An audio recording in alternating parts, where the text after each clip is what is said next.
Hello and welcome to another conversation with the Middle East Monitor.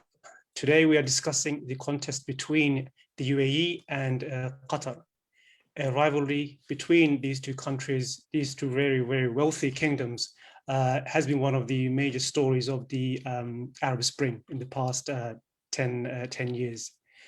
Both have played a key role in the Arab Spring, but they have played a very contrasting and very divisive role in many, many ways. The rivalry reached its peak under US President Donald Trump in 2017, when UAE and its allies with Saudi Arabia imposed a blockade on Qatar. The blockade was finally lifted last month, but only after former US President Donald Trump was replaced in the White House. So in the next 30 minutes or so, we'll be digging deeper into this rivalry and look at how the different visions of the two countries, despite their small size, has shaped events in the region and what their respective vision means for the future. And to discuss these issues, I am joined by David Warren. David is a postdoctoral fellow at Washington University, St. Louis. His research examines the politics of the Muslim scholarly elite, the ulama, with a particular focus on the Gulf states.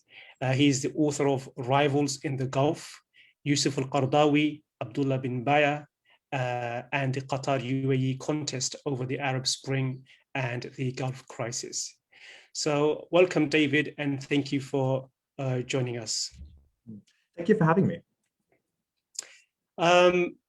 The book is quite a technical book, your recent publication, which I mentioned. But before we get into discussing your book, let's focus on your work and the views, and tell us a bit about what we are actually discussing today, the phenomenon of politics and Muslim scholarly elite. It's quite a technical subject, but just give us a brief background of your work and what you do. Yes, thank you. So as you mentioned, my research focuses on this elite scholar class known as the ulama. These are the scholars who have trained at these ancient centers of Islamic learning, like Al-Azhar in Cairo or Medina, places like that. And I look at the role that they play in Arab politics. Just thinking about them and why this could be so interesting. For a long time, particularly in Western academia, this elite scholar class was thought of as comparable to sort of Christian clergy. And the assumption was, for a long time, was that as states in the Arab world became modern, as they saw it, this kind of scholarly class / clergy would simply fade away and become irrelevant, right? This sort of development studies kind of theory. That hasn't happened.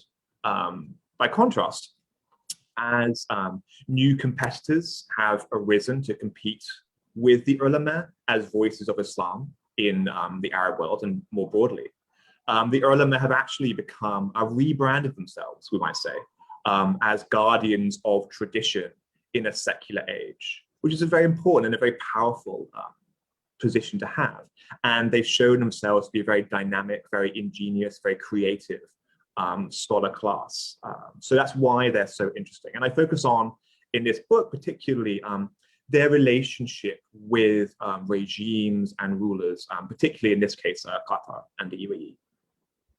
And that's fascinating and interesting. I think the Arab Spring kind of demonstrated this linkage and connection in a way we've not seen in many, many years. But before we get to the Arab Spring, I think it's also worth basically bringing us up to speed and give us a quick summary of the respective roles of the two countries during the initial phase of the Arab Spring. Yeah, so I think the first point to remember, particularly with the Gulf states like Qatar and the UAE, is on the one hand, these are enormously powerful states financially and so on, but also they're very vulnerable with these sort of tiny militaries. And both Qatar and the UAE and also Kuwait and Bahrain have also had parts of their territory either claimed or occupied by their much larger neighbors, Iraq, Saudi Arabia, Iran, and so on. So for these tiny states, it's very important for their security to continue to demonstrate their usefulness and continue to engender the interest of outside powers in maintaining their security, the US particularly. So that brings to the Arab Spring. I mentioned that because in Libya in 2011, both Qatar and the UAE joined in the NATO intervention against Gaddafi. And that part of that was sort of demonstrating to outside powers, European powers, the US, that these two states were important to maintain independence and be protected as they were powerful actors in the region. Thinking back to the Arab Spring particularly, Qatar, of course, and Sheikh al-Qaradawi as a sort of figurehead in Qatar was very supportive, both sort of verbally and also financially later. The uprisings in Tunisia, Egypt, and so on. Whereas eventually the UAE, by contrast, came to find the Arabs being very threatening, particularly the election of Mohamed Morsi in Egypt in 2012, and then began to become one of the leading forces in supporting a sort of counter-revolutionary trend, particularly in Egypt. It is interesting, though, that they should play such a polarizing role in the Arab Spring. Both countries they have a very similar composition. Founded in 1971, they are, as you said, small kingdoms, very similar economy, and very similar in the way they try and advance, in many ways, US security interest in the region. So how is it that they ended up in such different camps? One viewed, this is Qatar viewed the UAE viewed the popular uprising as an existential threat almost. And on the other hand, you had Qatar, who supported the democratic transition. So how did they ended up in such polarizing positions? Yes, that's a really interesting question, especially since both Qatar and the UAE have a history of having intellectuals and scholars and members of the Muslim Brotherhood in those states, right? Since the 1960s, there was a period of emigration from countries like Egypt, sort of skilled labor emigration from countries like Egypt or Syria to the Gulf. And many of those emigrants worked as teachers, sort of professional classes, and many of them were affiliated with the Muslim Brotherhood at the time, right? And they left those countries to the Gulf, and they were there and performed their activities. So both of them have a history of presence of the Muslim Brotherhood. One reason why Qatar wasn't threatened in the same way the UAE was initially was that there is no local branch of, for example, the Muslim Brotherhood in Qatar that was campaigning or organizing for democratic reforms in that sense. Whereas in the UAE there was, particularly in March 2011. There was an action that seems very benign in contrast to what was going on in the rest of the region, but there was a petition presented to the ruling family. And it was a petition asking for quite mild reforms, really, a bit more sort of democratic governance, a bit more accountability, things like that. But what sort of terrified the UAE at the time was that among sort of the signatories, sort of hundreds of signatories, there was both members of the local Muslim Brotherhood branches that had been tolerated for a while in the country, but also liberals, intellectuals. So in the UAE, it was seen as an existential threat, a kind of coming together of broad swathes of Emirati society in a way it didn't happen in Qatar. At the same time, one reason that Qatar sort of initially didn't find the Arabs being threatening is they were sort of far away, Egypt, Tunisia, places like that. But both countries took part in the suppression of the Bahraini uprising. So both of them equally considered the Gulf region, sort of democratic uprisings there, untenable. And how much of that do you put down to the fact that someone like Yusuf al-Qaradawi, one of the scholars you study in your book, since 1961, I think, he's cultivated a kind of tolerance which allowed Qatar to align itself with the Arab people during the uprising. As you mentioned, he created the syllabus, he implemented many of his reform policies which he wanted to reform in Egypt through Azhar. So how much of that is down to the cultivation of a syllabus within Qatar over some 4 decades? Well, The role, as I say in the book, the influence of Sheikh al-Qaradawi in Qatar and Sheikh Bin Bayyah in the UAE is not quite so direct, in as much as they don't directly influence Qatari or Emirati foreign policy, in as much as these scholars don't sit with the rulers and actually influence foreign policy in that very direct fashion. Rather, as you mentioned, Sheikh al-Qaradawi and also many scholars from his sort of milieu, his background, had been in Qatar for decades, who initially came in the 60s and 50s to sort of fill up a sort of skilled labor shortage in religious scholars in Qatar at the time, as Qatar was building up its Islamic State education system. Scholars like Qaradawi were brought in from places like Egypt to act as teachers effectively. So the impact of Sheikh al-Qaradawi in Qatar and more broadly is in a more sort of nuanced and subtle sense. For him, he was part of a trend that sought to make this genre of Islamic law that was formerly a very elitist discourse, popularize it. So in the 1960s, 1970s and onward, he was part of a trend that tried to make the discourse and genre of Islamic law relevant and meaningful to everyday believers' lives, and to try and change it from being an elite discourse to being a popular discourse, right? And that meaningfulness could also be political as well. So it's in a much more sort of abstract sense that his influence happened there. By contrast, Bin Bayyah has a history also with the Al Thani royal family in the UAE. It goes back to the 70s as well. At the time, Abdullah Bin Bayyah was a politician in Mauritania. And at the time, as you mentioned, the UAE was a very new country. Sheikh Zayed Al Nahyan, the ruler, made a number of visits to Mauritania. Humanitarian aid was a big part of Emirati foreign policy.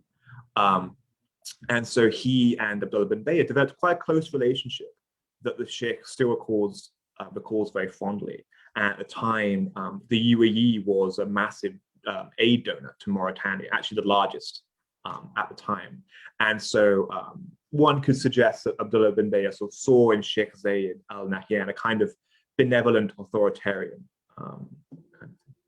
Yeah, I mean, it is interesting how two scholars have developed their own branch of Islamic jurisprudence on political governance. I mean, they were previously part of the same scholarly group giving fatwas, and Bin Bayyah was his second in charge in many ways. Both advocate, as you mentioned, wasatiyya, the idea of moderation and centrism. And yet, following the Arab Spring, they've reached very, very contrasting conclusions, fundamentally about the nature of governance and politics.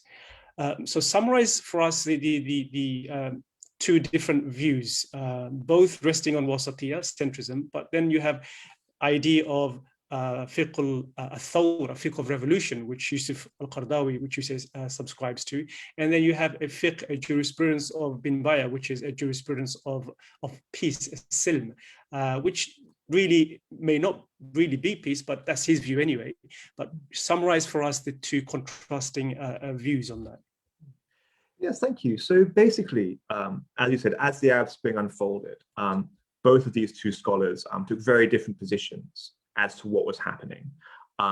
Sheikh al-Qaradawi saw this as an opportunity, whereas Abdullah Bin Bayyah saw the rising, what he saw as chaos and violence in the region as something deeply concerning, right?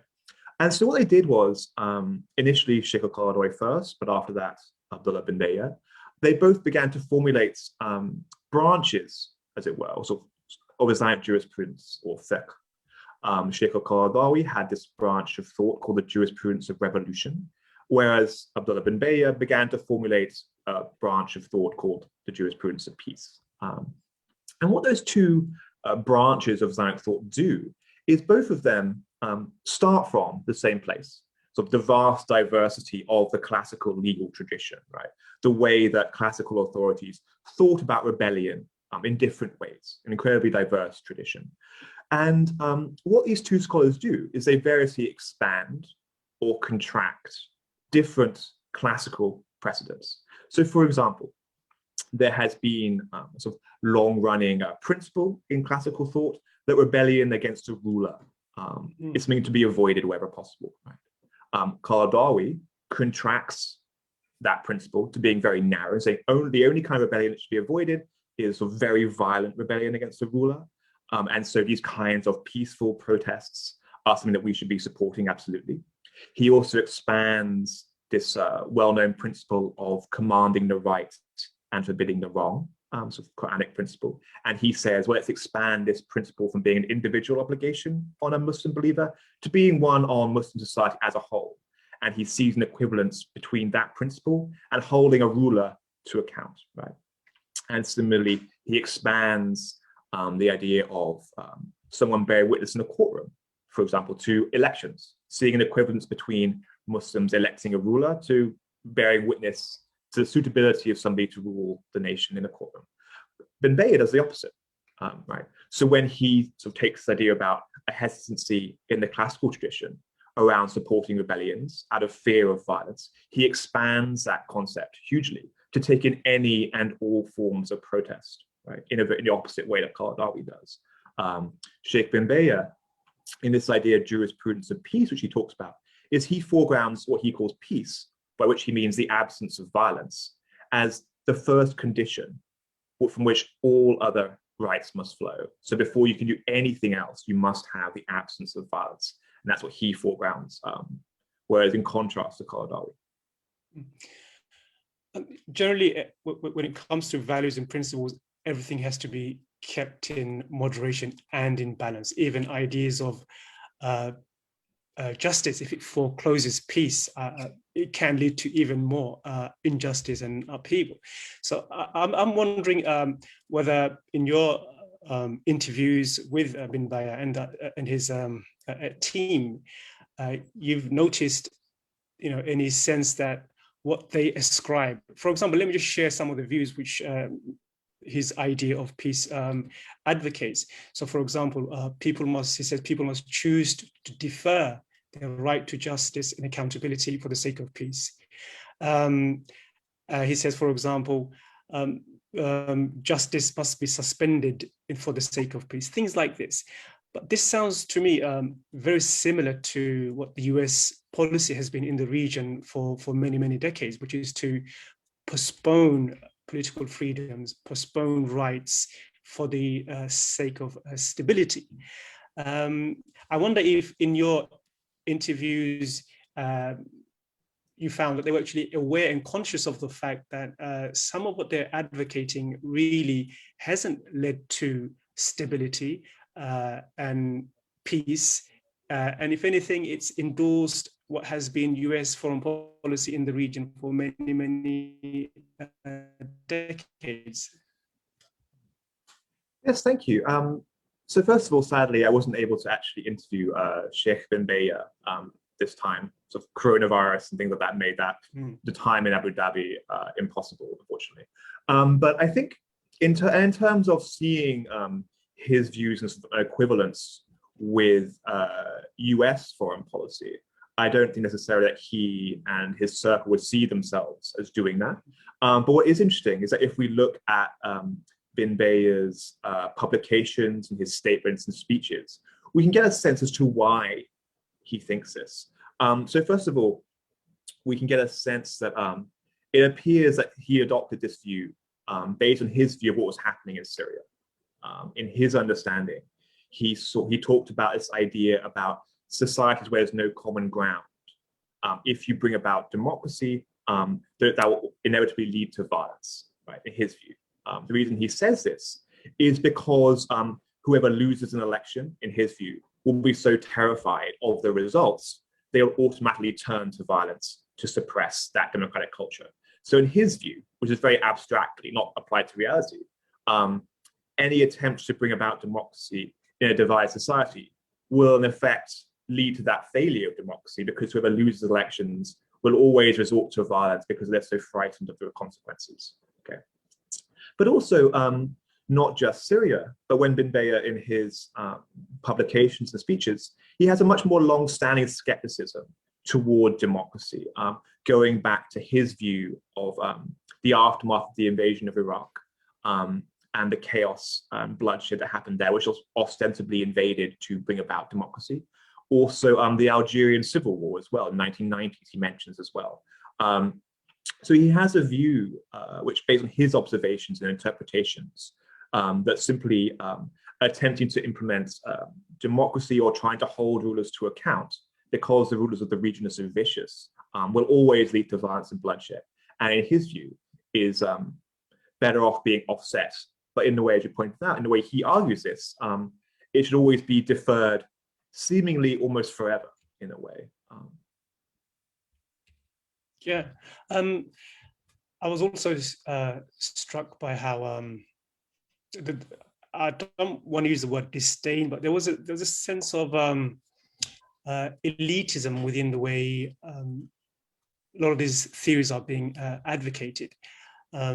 For example, I mean, the quarrel or disagreement over democracy, which basically means the rights of people to rule over for themselves, by themselves. It's not something that's quite ancient, old within Western tradition. Plato, for instance, has a very, very elitist view on how to govern a country. His ideal model was, as we know, the philosopher king, an autocracy ruled by a philosopher king. Bin Bayyah's version seems to be an autocracy ruled by a benevolent monarchy. I guess the question is, if those ideas now has a state platform in the shape of the UAE, are we seeing the foreclosing of the transition to democracy in the region? Are we going to see more and more obstructions to the Arab people's rights to govern themselves and enjoy the rights and political freedoms which are taken for granted in other parts of the world? Yes, thank you. So the first point I'll just start with is the idea that, interestingly, both Sheikh al-Qaradawi and Sheikh Bin Bayyah start from the same point of departure when they're thinking about democracy or authoritarianism, which is this Quranic concept of shura, or consultation, right? Whereas Sheikh al-Qaradawi sees precedents for democratic rule within the example of the Prophet and other examples. And so he sees a particular sort of moral valence in democracy itself as a form of governance. Bin Bayyah is very different. He also sees consultation or governance through consultation as a good thing. But by contrast, he sees democracy as one form of consultation among many forms of governance, which in his view actually isn't a particularly good one. By contrast, so for him, he sees a kind of governance that consults with the people in any form, need not be democratic, as a good thing to do, but it need not be democratic. And so the UAE, in his view, which consults with its people in various ways, is sufficient. Thinking more broadly about this kind of foreclosing of democracy in the region, I think that, again, it's not the case that someone like Abdullah Bin Bayyah actually influences directly Emirati foreign policy. It's not as if he would sort of sit with the ruler and decide together and provide a kind of anti-democratic rationale. I mean, the UAE, Bin Bayyah, and it's got a useful in a foreign policy sense. If the UAE decided they wanted to implement democracy, it would do. It need not listen to someone like a religious scholar. They don't play that kind of controlling role in that sense. But rather, so the importance of someone like Sheikh Bin Bayyah in the UAE context is now foreign policy and state branding, right? By which I mean Bin Bayyah's discourse of what he calls chaos, a sort of chaos of religious discourse, a sort of chaos of the region. That rhetoric becomes incorporated into Emirati rulers, Emirati officials' discourse, and they'll start to repeat that kind of language to justify their foreign policies. So, for example, in interviews, Bin Bayyah's view that the chaos of the region, as he sees it, has religious roots and has a religious solution. It's not to do with any other reasons. The UAE rulers and politicians absorb that discourse and they repeat it to justify their policies, say, oh, there is indeed the reason there's chaos in the Arab region is because of religious interpretations or misinterpretations. And we, supporting scholars like Bin Bayyah, are a solution to that problem, okay, which is useful for them in a foreign policy area, but not in terms of their actual decisions of whether or not they're interested in democratic governance or not. Yeah, which is quite an interesting point, because it deviates from a lot of what we know from socio-economic studies of the roots of terrorism and extremist groups like Daesh, for example.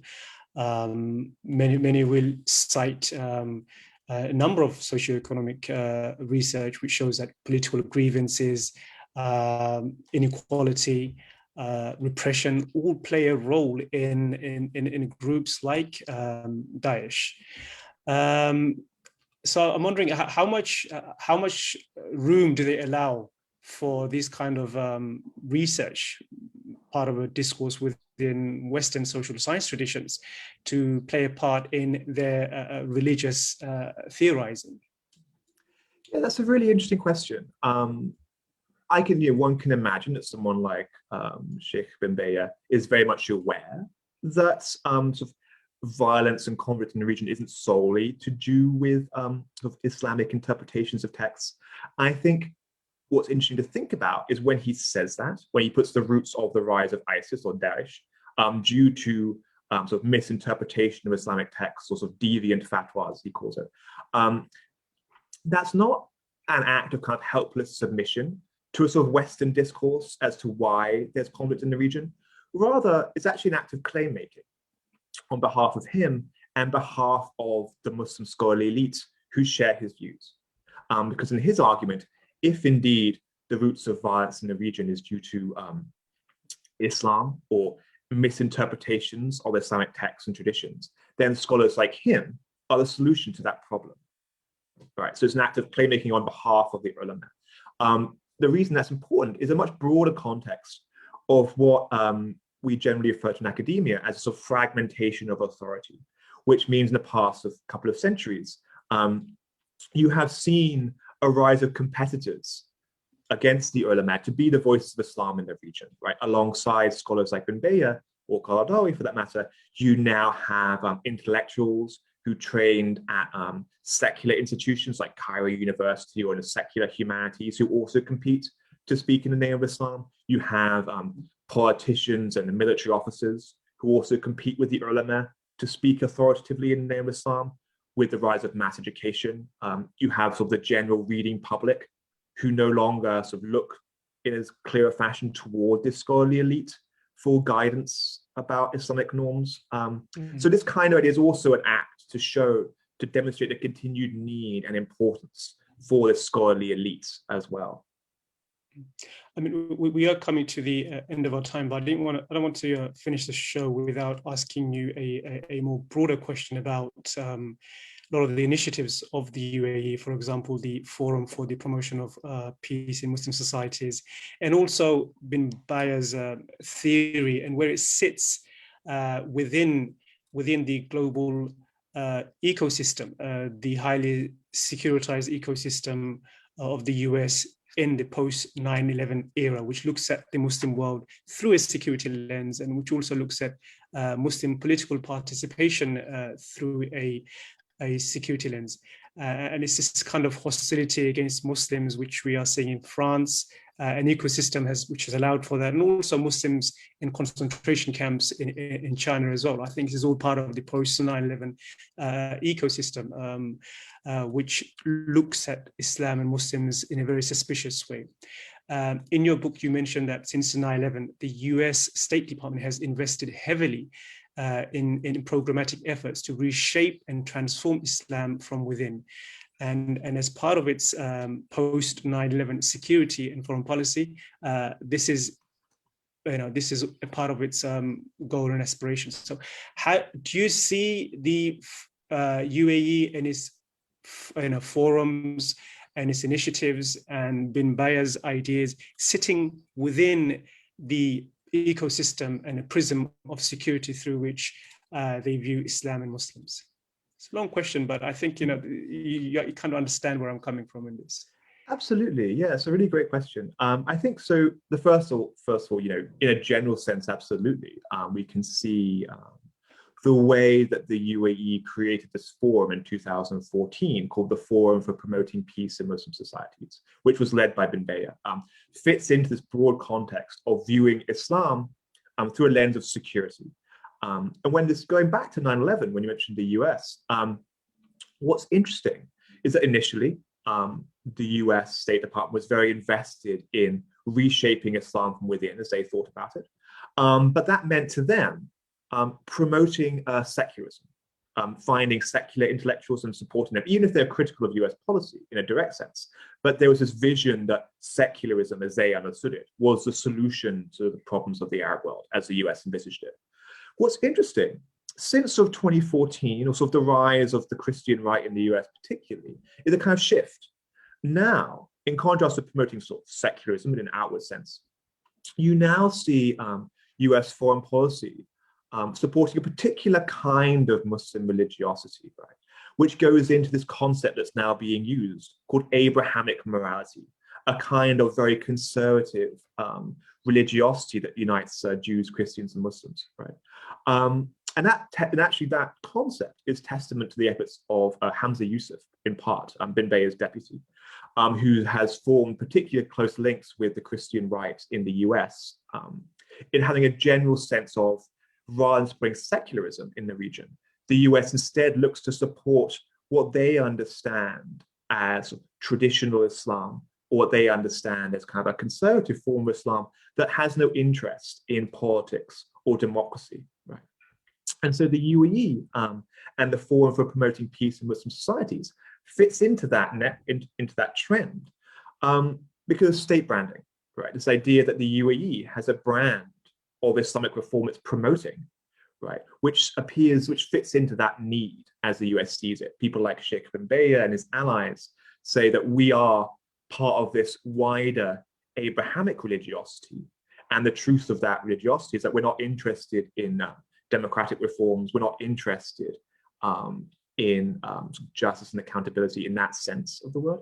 Rather, we share with our sort of Christian and Jewish brothers and sisters this kind of very conservative morality. But again, no particular need for democracy as an end in itself. Right? So really, really fascinating, David. Thank you very much. I mean, unfortunately, we have come to the end of our time, and I really appreciate your time and your thoughts, and I look forward to having more conversations with you. Thank you all at home for joining us. See you again soon. Bye-bye. Thank you. Bye-bye.